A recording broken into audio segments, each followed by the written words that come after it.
నువ్వు మా మీద కోపంతో ఈ ఇంటికి ఎక్కడ రావోనని హడిల్స్ వస్తున్నాను. అమ్మయ్య, నాకు చాలా సంతోషంగా ఉంది, ధైర్యంగా కూడా ఉంది. భాగ్యం రావే, మా అన్నయ్య ఇచ్చాడు, రావే, రారా.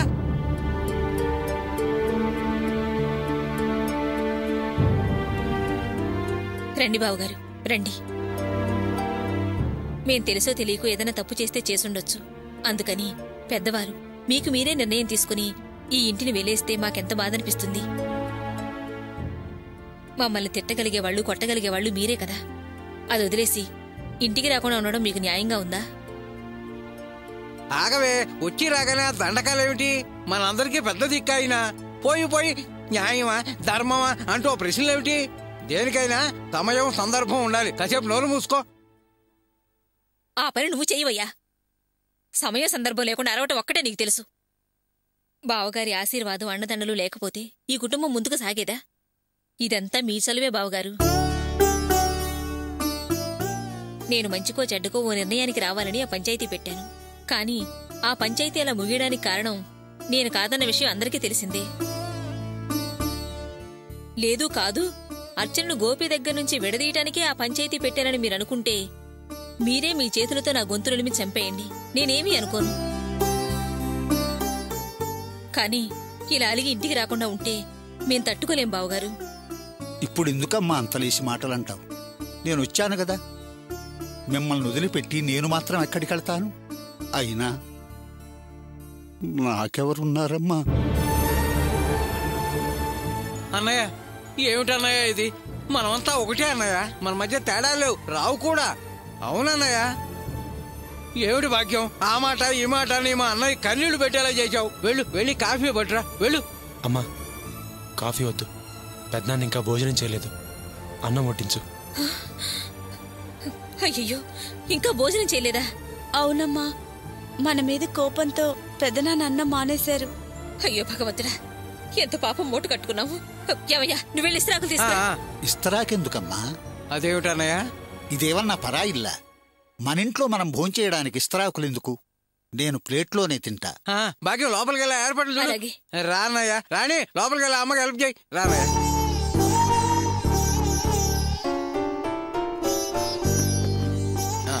కూర్చోన్నయ్య.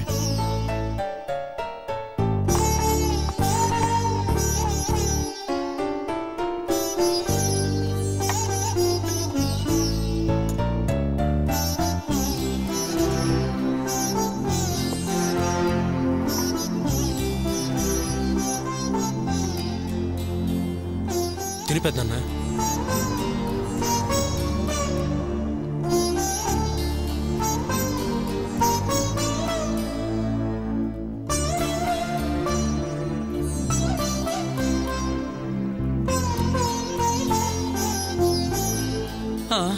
ఎందుకన్నయ్య, ఏమిటా కన్నీళ్లు?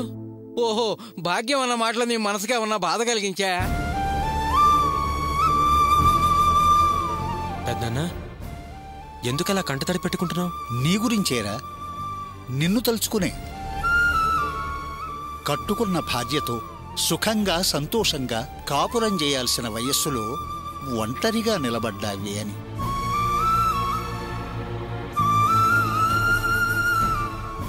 అది తలుచుకునేసరికి మనస్సులో బాధేసిందిరా. దానికి నువ్వేం చేస్తావు పెద్దన్న?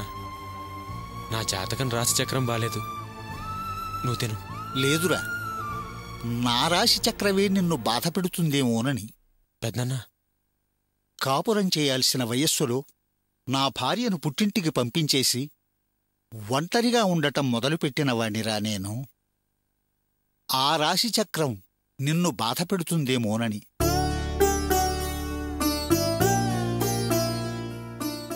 నువ్వు నా దగ్గర కాకుండా వేరే దగ్గర పెరుగుంటే నీ భార్య నీ దగ్గర ఉండేదేమోరా. ఏంటి పెద్దనాన్న అర్థం పర్థం లేకుండా మాట్లాడుతున్నావు? నేను నీ పెంపకంలో పెరిగాను కాబట్టి నీ గుణాలొచ్చి అందరితో మంచివాడిని అనిపించుకుంటున్నాను. పెద్దనాన్న, నీ పెంపకం, నీ రాశి చక్రం నాకు యోగాన్ని కలిగించే పెద్దనాన్న, పట్టి పీడించలేదు.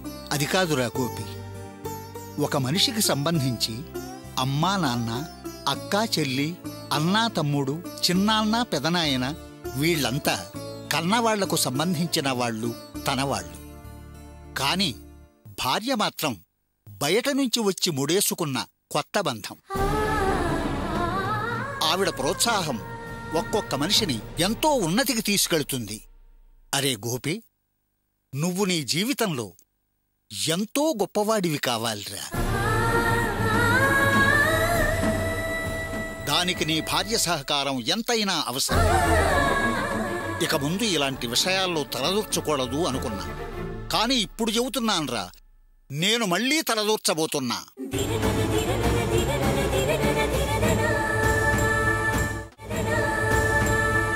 మధ్యవర్తిగా వ్యవహరిస్తా, ఏవైనా సరే భరిస్తా. కాని నిన్ను నీ భార్యను తప్పకుండా కలుపుతా. పెద్దనా, దయచేసి అలాంటి నిర్ణయాలు తీసుకోవద్దు. జరిగిందేదో జరిగిపోయింది. నువ్వు మళ్ళీ అక్కడికెళ్ళి అవమానాలు పడ్డం నాకు ఇష్టం లేదు. పర్వాలేదురా, జరగని. ఏమవుతుందిరా? నేనా చివరి దశలో ఉన్నా, నువ్వు ప్రారంభంలో ఉన్నావు. ఎదగాల్సిన వాడివిరా.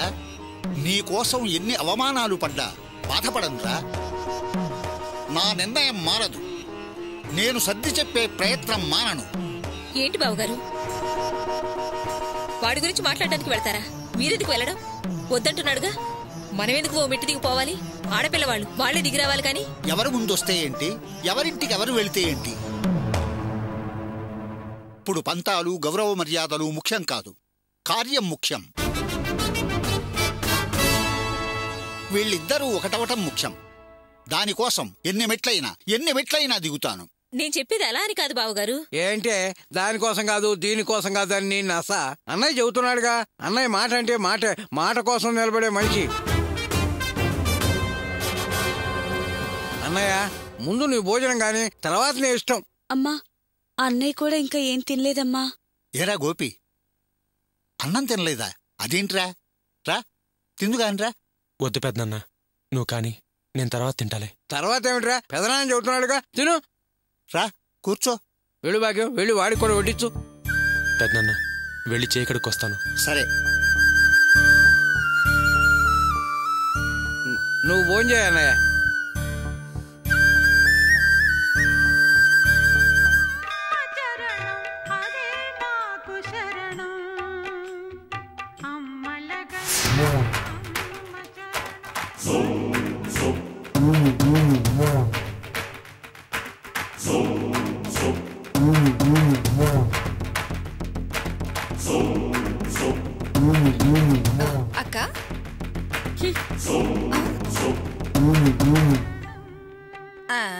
అక్క, అక్క, అక్క, ఆగక్క, కాస్త నిలబడక్క. ఏంటక్క, నువ్వు నాతో మాట్లాడవా? ఇంకా నీతో మాట్లాడాల్సిందే ఉంది. మాట్లాడాల్సింది, మాట్లాడకూడదు కూడా నీ కూతురు మాట్లాడేసిందిగా. ఇదిగో ముందే చెప్తున్నాను, గుళ్ళ నిలబడి చెప్తున్నాను, నన్ను పలకరించుకో. తర్వాత నేనేం మాట్లాడతానో నాకే తెలియదు. నేను అసలే తిక్కు మనిషిని. వెళ్ళవతలకి. అక్క అక్క అక్క, నువ్వు అన్నది కూడా నిజమేనక్క. నీ కోపరావడం కూడా సహజమేక. కాస్త నా మాట వినక్క.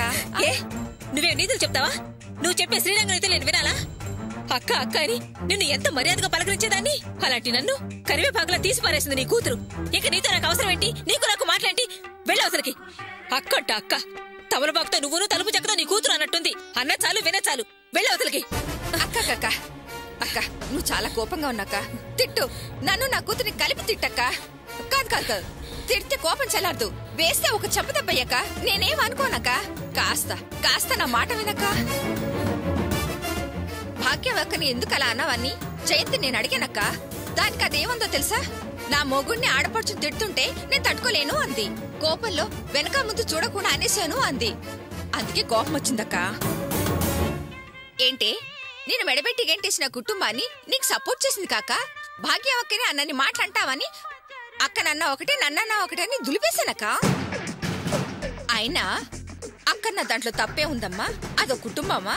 ఆ వరలక్ష్మి ఆడదేనా? అసలు నీ నా కుటుంబానికి ఇచ్చానని నేను ఎన్ని రోజులు బాధపడ్డానని నాకే తెలియదని తనతో అన్నానక్క. నువ్వు భాగ్యవక్కని అనేదానివా? అసలు నువ్వు నా కూతురువే కాదని చెడామడ తిట్టేసి వచ్చేసానక్క. నా కూతురు చేసిన తప్పుకి నన్ను క్షమించమని అడగడానికి నేను వెతుక్కుంటూ వచ్చానక్క. నన్ను క్షమించక్క. అయినా అది చేసిన తప్పుకి నాతో మాట్లాడకపోవడం ఏం న్యాయం చెప్పక నీ నా వరలక్ష్మి అన్న మాటలకి నాకెక్కడలేని కోపం వచ్చిందక్క. గోపి దాన్ని కొట్టినా సరిపోదక్క. మన గోపి లాంటి వాడు వాళ్ళకి అల్లుడయ్యాడంటే వాళ్ళు ఎంత పుణ్యం చేసుకుని ఉంటారక్క. అర్చనని పువ్వులో పెట్టుకొని చూసుకుంటున్నాడక్క. అయినా ఈ అర్చనకు మతేం పోయిందక్క? నేను ఆ మొగుడితోటే ఉంటాను రానాల్సింది పోయి వాళ్ళ అమ్మ కొంగు పట్టుకుని కుడుగుడు అంటూ పోయిందేంటక్క? దానికి ఎంత పొగరుందనుకోవాలి. పొగరు కాదు, అమ్మ పిచ్చి. ఆ అమ్మ మాట అంటే చాలు పడితేస్తుంది. ఆ తల్లి మాటలు నమ్మే కదా అది కట్టుకున్న వాడితో ఇన్ని రోజులు కాపురం కూడా చెయ్యింది. ఏం న్యాయం అక్క ఇది? మన గోపి ఏం పాపం చేశాడు? ఇన్ని రోజులు తన మనసులో పెట్టుకుని మదన పడ్డాడు. అలాంటి వాణ్ణి కాదనేసి అలిగి వెళ్ళిపోతుందా? అసలు ఏం మనిషి కాది? ఏం చేస్తాం, మంచివాళ్ళకే కదా కష్టాలు కన్నీళ్లు. ఏడవాలి అంతే. అక్క ఇప్పుడు ఏం చేద్దాం అనుకుంటున్నా అక్క? నేను చేసేదేముంది, ఉన్నారుగా మా పెద్ద ఆయన, అదే మా బావగారు. ఆయన వెళ్ళి సర్ది చెప్పి సంసారం చక్కదిద్దుతారట.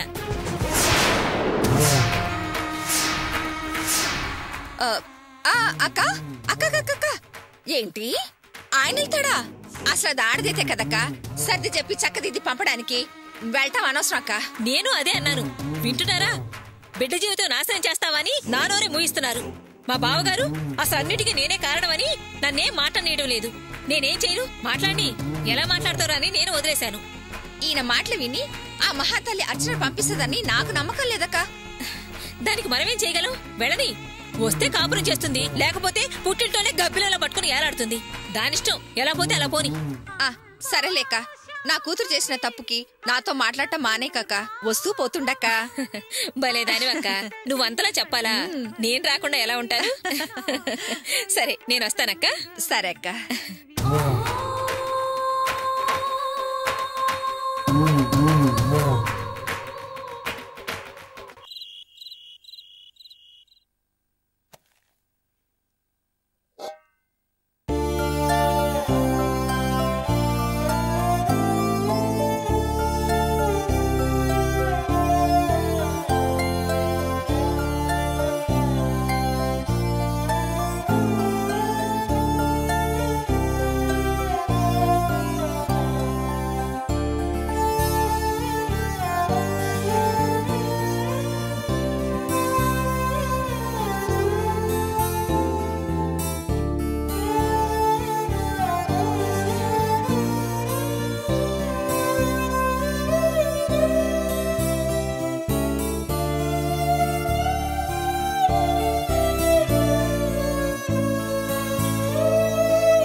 అర్జున్,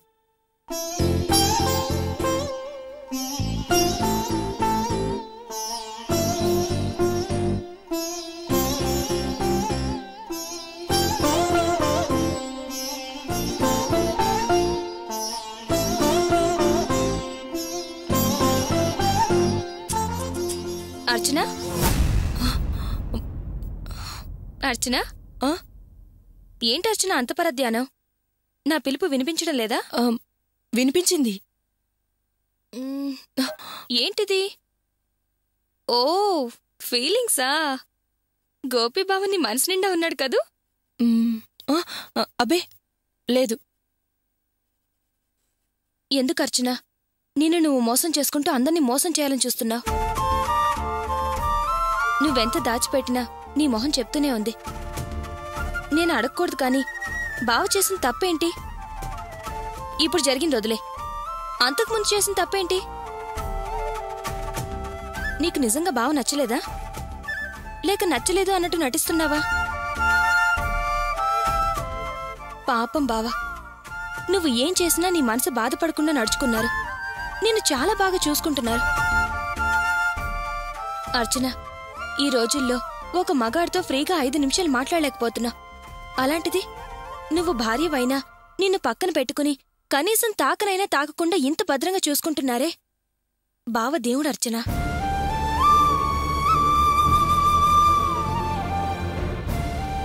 నువ్వు పూజించాల్సిన మనిషి.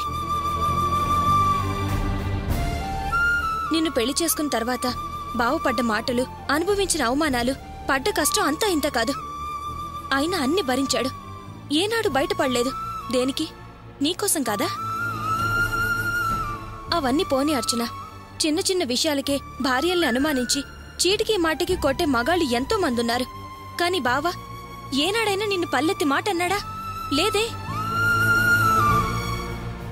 ఓ మంచి కుటుంబంలో పుట్టి చక్కగా కాపురం చేసుకునే అమ్మాయి అలిగి వెళ్లి ఉండకూడని చోట ఉన్నా పాపం కష్టపడి వెతికి ఇంటికి తీసుకొచ్చాడు. ఒక్క మాట కూడా అనలేదు. పైగా నీకు సపోర్ట్ చేసి మాట్లాడాడు. అందరూ నిన్ను తప్పు పట్టినా ఆయన మాత్రం తప్పు పట్టలేదు. అందుకే అర్చన పూజించతగ్గ మనిషి అన్నాను.